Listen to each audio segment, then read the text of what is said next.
Welcome to Live Daf, your online Daf Yomi Shir. Shalom Aleichem, and welcome back to today's Daf Yomi, which is Yevamos Tzadik Gimel. We are holding 5 lines on the top, and we're in the middle of a discussion regarding the halacha of Adam Makne, Davar Shaloi Bala Olam. Can a person grant, can he gift, can he apply a legal process to something which does not yet exist? Look, I'm committing to sell that product when I will acquire it. It's a davar shaloi bala olam. It's not yet here. It's not yet tangible. So we left off yesterday that according to Rabbi Akiva, it would seem that one cannot do that. We don't have the ability to sell, to give, to buy something unless it's actually here, as opposed to a davar shaloi haya ba'olam. Continues the Gemara. Upliga, this notion that according to Rabbi Akiva, you cannot be makne, davar shaloi bala olam, is in disagreement, in dispute, of Rav Nachman bar Yitzchak, who held otherwise, with respect to Rabbi Akiva's shita. Upliga, the Rav Nachman bar Yitzchak, he held that yes, according to Rabbi Akiva, one can give away, one can purchase, one can buy, one can sell a davar shaloi bala olam. The Amar, Rav Nachman bar Yitzchak. We have a whole long list of Tanoim and Amoraim who subscribe to the view of Adam Makne, Davar Shaloi Bala Olam. A person can apply a transaction even though the item is not yet here. Now, one may wonder, how? Exactly how can this work? You don't have the item. You don't have the object. How can you sell it? The answer is personal commitment. In business, they do this all the time. They sell, deal with futures, with commodities, letter of intent. So there's that personal shibud, that personal commitment, which obligates you to keep your word, when in fact that item comes to be. So in fact, you have a whole long list of Tanoim and Amoraim who adopted this view. The Amar, Rav Nachman bar Yitzchak. We have Rav Huna, who is a Talmud of Rav, who followed Rav's shita, that you can do this. Rav Huna Kirav. And who did Rav follow? And Rashi says we're going successively back up the generations. So Talmud followed his Rebbe, who followed his Rebbe. Rav Huna was Kirav, V'Rav K'Rabbi Yanai, Rabbi Yanai K'Rabbi Chia, Rabbi Chia K'Rabbi, V'Rebbe K'Rabbi Meir, Rabbi Meir K'Rabbi Lezer ben Yaakov, Rabbi Lezer ben Yaakov K' Rabbi Akiva. There you go. So all these Tanoim and Amoraim hold that, right? The Amar Adam Makne Davar Shaloi Bala Olam, as we're going to see soon. Rav Huna Mahi. What do we find the Rav Huna held this shita? It's the middle of the winter. Reuven goes over to Shimon. I have a good deal for you. I'm going to sell you the fruit of my palm tree, the dates that have not yet grown. Does it work or not? Amar Rav Huna, yes, it works. Before they come about, meaning if it's still before they grew, he has the ability to revert on the deal, to go back on the deal. Because at this point it's only personal, it's only a commitment, a verbal commitment. But once they're here, that commitment takes hold. So that previous commitment takes hold, becomes tangible. You can't go back on your word. But if he doesn't go back on his word, meaning if he lets the item grow and it's here and he can no longer go back on his word, it's because that kinyan was chal. That kinyan gets applied to these dates. Clearly, you can make a deal on something which is not yet here, so that when it comes to be, that deal becomes actualized. For Rav Nachman Amar, he disagrees. You cannot sell something which is not yet here. Even after they grew, you can still go back on it. But Amar Rav Nachman Moedina, I will agree in the following case: the shamet va'achal. Suppose the seller did not go back on the deal. And suddenly he sees the dates here, and the buyer comes and picks them off the tree, thinking that it's his. The shamet v'achli pulls them off and walks away with it. Loy mafkina minei. We don't take back the dates that the buyer ate, as long as the seller didn't inform him about the cancellation of the deal. The buyer has full rights to those dates. So Rav Huna holds you can be makna davar shalei b'olam. Rav, where do we find that Rav holds of this? Damar Rav Huna Rav. Ha'imr al Chaveri tells his friends, Sada zushani lekeach. Look, this field which I am about to purchase, it's not yet mine. I'm going to purchase it. When I actually purchase it, it's yours from this moment now. So it's a retroactive deal, starting from when he had not yet purchased it. Kana, it works. Apparently you can commit to selling something which you will acquire, even though it's davar shaloi baloilam. Rabbi Yanai Rabbi Chia. We find that Rabbi Yanai followed Rabbi Chia, and in fact you can do this. Rabbi Yanai had a sharecropper. He would bring him kanto de peri, a basket of fruit. Kol ma'ali Shabbat. Every Erev Shabbos, his sharecropper would deliver a basket of fruit l'kavod Shabbos. How yoma? This particular Friday, he got delayed. V'lo he didn't come. And it was getting close to Shabbos. We know that one is not meant to separate truma on Shabbos. So what does Rabbi Yanai do? Shakal asar mi peri de beise. Alayu. He took some of his fruit that he had at home, and he made it maaser alayu on those fruit, on the future fruit, on the fruit which will be delivered later on. It's not yet his. It's not yet in his possession. How could he treat them as though they're his? How can he do the truma on behalf of those fruit which have not yet been delivered? Can he do that? Also, Rabbi Chia. So he came to his Rabbi Chia. He confirmed. He says, yes, Shaper Avdas, you did well. The Sanya, in fact, we have a pasuk to support this.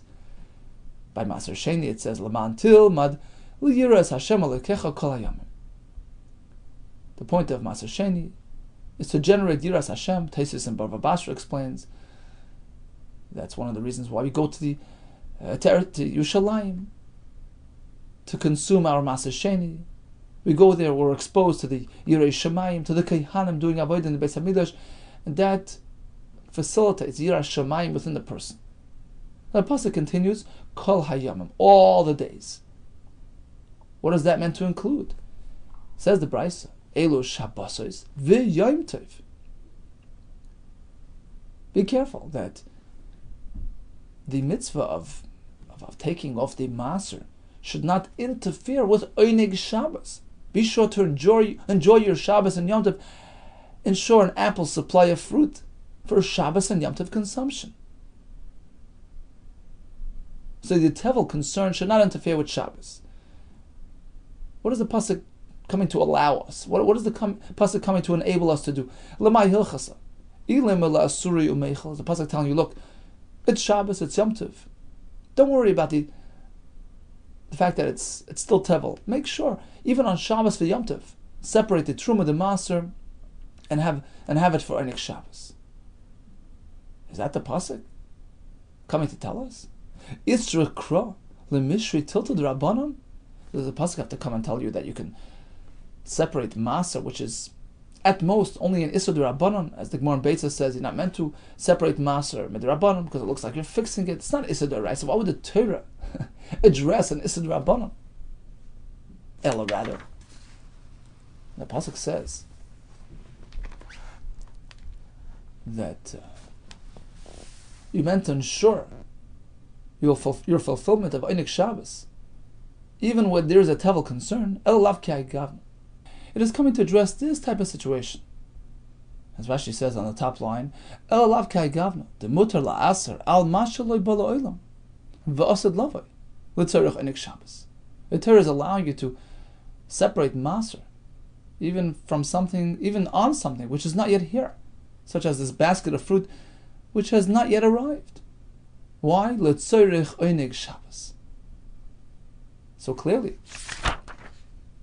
Rabbi Chia subscribes to this shita that a person can apply a transaction, can apply halacha, a kinyan, maser, etc., to something which is not yet here. Asks Tosfos, I don't understand.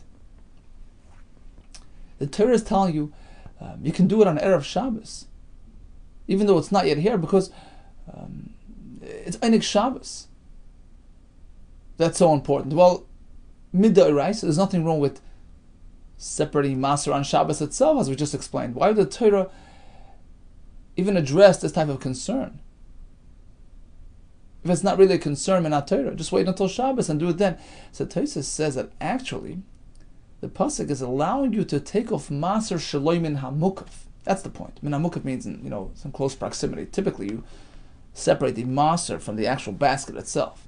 But let's say we have a situation where Oineg Shabbos would require doing the Maser from a distance. He says, let's say you have fruit in another town where you're going to spend your Suda Shabbos, and there's just enough for the Suda. Not enough to allow separating the Maser and still be left with enough. You're gonna run short. The Torah is telling you, in that case, in order to enable proper Einik Shabbos, to enjoy your Shabbos properly, you can actually do the Maser at a distance. Take the fruit here and apply it as Maser for the fruit there, even though it's Shaloi Ben Amukav, it's not in close proximity, which is less than ideal, in order to enable Einik Shabbos. So here as well, in our story with the Oris, with the Rabbi Yanai, the fruit, the Tevel, is still at a distance, but still you can go ahead and do the Maser even in this type of situation to enable Einik Shabbos. But bottom line is, clearly Rabbi Yanai and Rabbi Chia, his Rebbe, had no concern with doing something which is Shaloi Bala Olam, such as separating Maser and fruit which is not yet in his possession. Amar Lei, so Rabbi Chia supported what he did. He had a pasuk, a drasha. Rabbi Yanai responds, Amar Lei, Vaha, but Akrayun Bechelma. That very night, on Friday night, they recited to me in a dream, Min HaShamayim, I got this message. Kanei Rotzitz, a crushed reed, which sounds like less than a positive message. My love, Amrili. Shall I not assume that they were sending me a negative message to negate what I did? So Kanei Rotzitz was part of the following pasuk, which sends a negative message. Look, you've relied on this crushed reed. You didn't do properly. No, says Rabbi Chia. Actually, it was a positive message, a message of approval. And the pasuk concludes with the words "La'emes yoytzi mishpat," as Rashi says. La'emes yoytzi mishpat. What you did was correct and proper.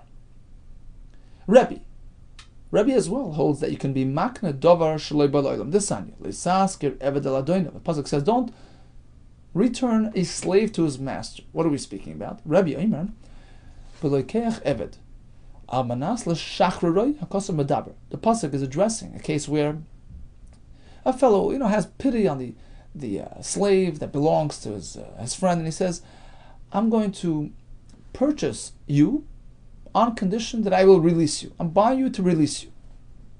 Hey Chidami, what's the case?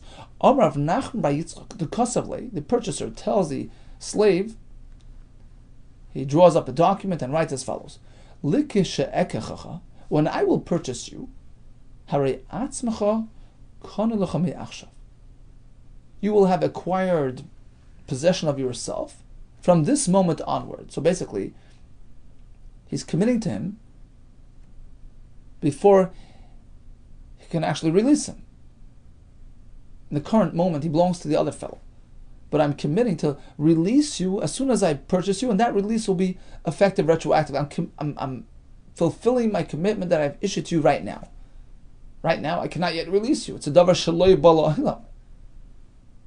It's not yet here. It's not yet tangible. It's not within my ability to do anything in this current moment. Still, it works. Apparently, personal commitment, even for something down the road, is a commitment. What about Rabbi Meir? Where do we see that he holds of this concept? This none. A person approaches an ish and he says, here's a ring, you are mekudesh to me, but not right now. Right now I can't. But la'achar she'ez gair. The Kiddushin will be activated after I convert, I become a ger. La'achar shetiz gairi, after you become a ger. La'achar shetish ashtachar, after I become a free person, I get freed from my slavery. La'achar shetish tachari, after you become freed. Or la'achar sheyamas ba'alech, the Kiddushin should be chal after your husband, to whom you're currently married, your husband passes away. La'achar shetomas achoisach, after your sister, to whom I'm married, passes away. La'achar sheyachloitz yevamech, you're a yevam awaiting chalitza. Okay, the Kiddushin will kick in after your yavam does chalitza. In all these cases, Eino Mekudeshes, it doesn't work because currently she's not a candidate. Rabbi Meir Omer Mekudeshes, it works on account of the future. Rabbi Lezer ben Yaakov, where does he say the same halacha? The Sanya Yosser Akein Amar Rabbi Lezer ben Yaakov. The Brisa there discusses the halacha that truma and maser could only be done when the produce is detached, was taken off the ground. But Rabbi Lezer ben Yaakov says like this: Afilu im Amar Peiros aruga zu telushim. He goes and he says, the fruit of this row, which has already been picked. Yehu truma, they should be truma al peros aruga zu mechubarim. It should constitute truma on the fruit of the aruga which is still attached to the ground. Or peros aruga mechubarim, the fruit of this row should be considered truma al peros zu telushim, on the other fruit which has already been picked. When is the truma going to be activated? Likish yaviu shlish. As soon as the fruit achieves a third of its growth. Speaking specifically about, let's say, grain, where the Gemara Rosh Hashanah tells us that a third of its growth is considered the trigger point, which activates the potential truma and maser chiv. So he's dealing with something which is still attached to the ground, which cannot accommodate truma. It cannot be considered truma when it's attached, but he's saying, look, I want it to be truma when, as soon as it achieves a third of its growth, and the itolshu, it's going to be picked off the ground. Right? So it's going to happen later, once it's picked. That's really down the line, down the road in the future. It works. So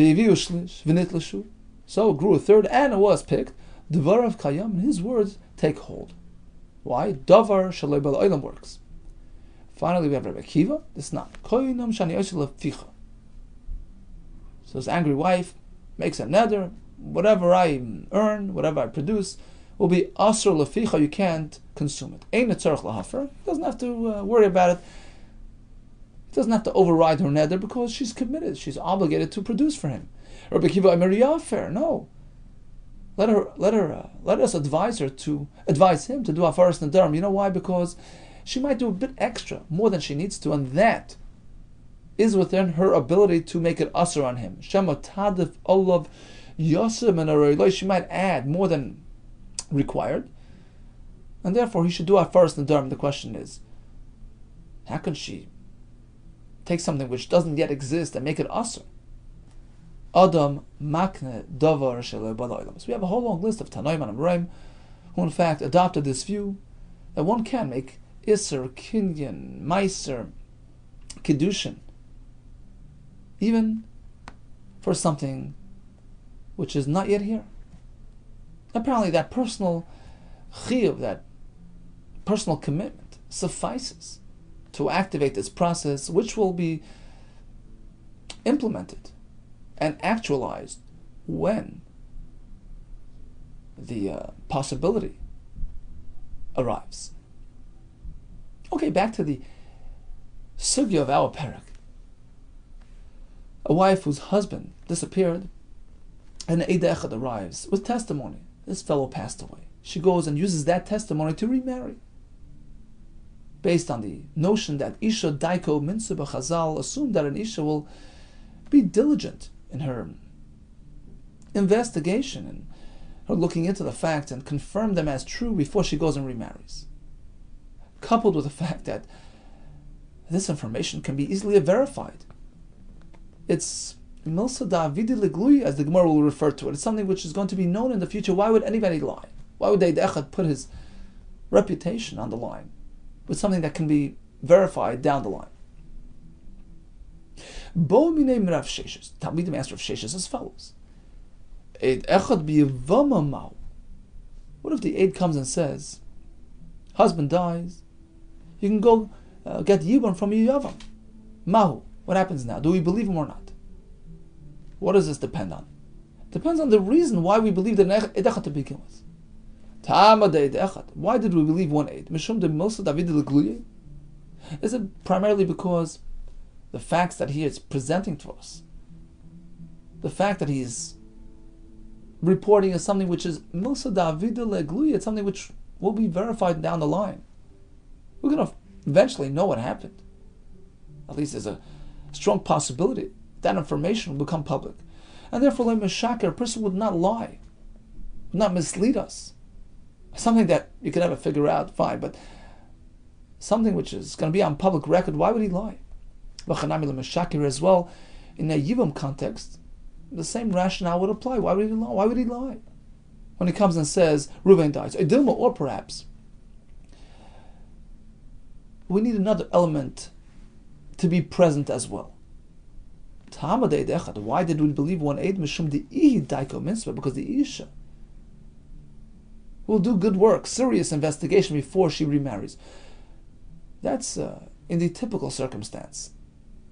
Before she marries Shimon, another fellow, she'll make sure the facts are confirmed. But in the case of Yibam, perhaps even the Zimn and the Rachmalei, perhaps it can happen that she will have an affection to the Yavam, who she knows very well. Perhaps that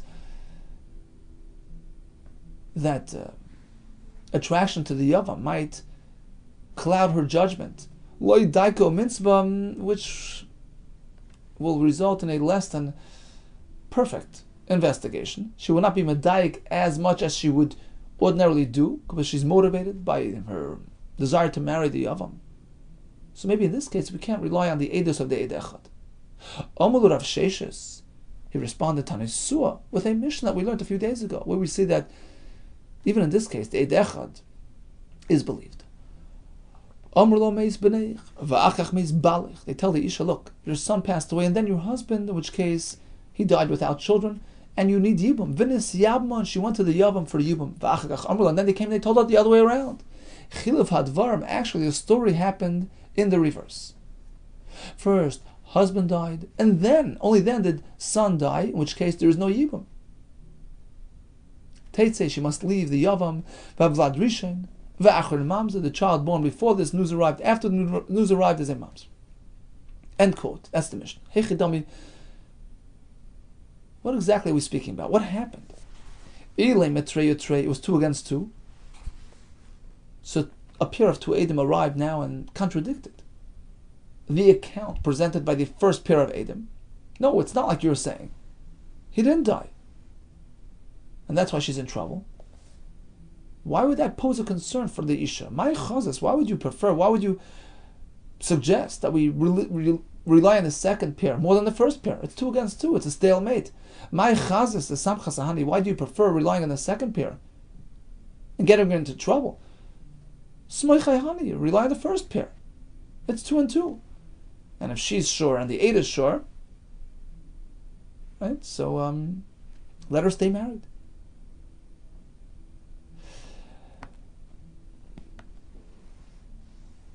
V'oid, another kasha. You say the child is a mamzer? It's a definitive verdict on the child. He's a mamzer because he's a product of a forbidden union. How do you know? At most, it's a suffik mamzer. It's just a suffik mamzer. Maybe you're right. It's a suffik mamzer. The Mishnah is not being particular and exacting in its language. Maybe it's only a suffik mamzer because it's 2 and 2. You can't say that. We find that the Mishnah is being very specific in the way it words its halachas. But Tani is safe. Look at the next halacha. We have a different case there, and we say Harishan Mamzer, V'acharin Mamzer. Only the first child is a Mamzer, later on not. Shmamino Dafka Tani. You see, the Mishnah is being very specific and careful in the way it words the halachas. So in the Reisha, when it says that the child is a Mamzer, we mean for real, a real Mamzer. Why? It's 2 against 2. At most, it's a Suffolk Mamzer. So apparently, we're not speaking 2 and 2, Alalav. Shema Mino, it's clear that we're speaking with Chad. Initially, it was 1/8 who enabled the Yibum. And that's why she's in trouble. Because when the new pair comes along and contradicts the Eid Echad, it's 2 and 1, and they win. Now, V'tama, the Asu Beitrei Akrashua. And the concern is only generated by the 2 Eidim that come and contradict. Halav Hachimehem, but otherwise, if it's only 1/8 and no contradictory, no Makrishim, of course he stands. His Eidus is accepted. Clearly, says Rav Sheshes, we trust in Eid Echad. Because it's Milsa David Lagluy, it's something which will be exposed down the road. Why would he lie?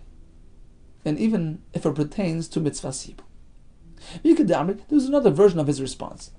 Don't even bother asking. It goes without saying that the Eid Echad is Ne'eman, to send her off to Yibum. Even the Isha herself is trusted when she speaks about her own Chi of Yibum. This not, we have a Mishnah. Isha Sha'amar Meiz Bali. Tinase. An Isha comes and says, my husband died. She can go remarry.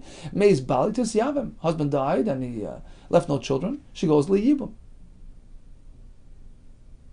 So of course, we believe her, we believe the Eid Echad as well. The question is, the other way around. Suppose the Eid Echad comes and says that she doesn't need Yibum, she can go marry out. He says, the Yavam died. He comes and says, your husband died, then your child died. And whatever it is, there's no Yibum here. That's what he's trying to do. He's trying to generate an exemption from Yibum. Do we trust him or not?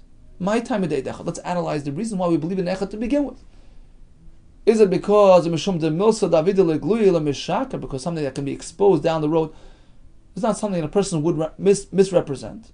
Here as well, why would he mislead us? Or perhaps time of Eid Echad, the reason why we believe in Echad to begin with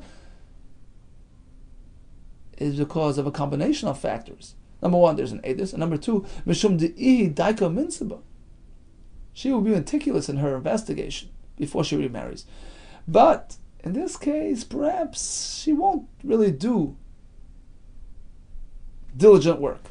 V'alei Daika Minsaba. You know why? The Misnahu, perhaps she has a dislike towards this Yavam, whom she knows for many years.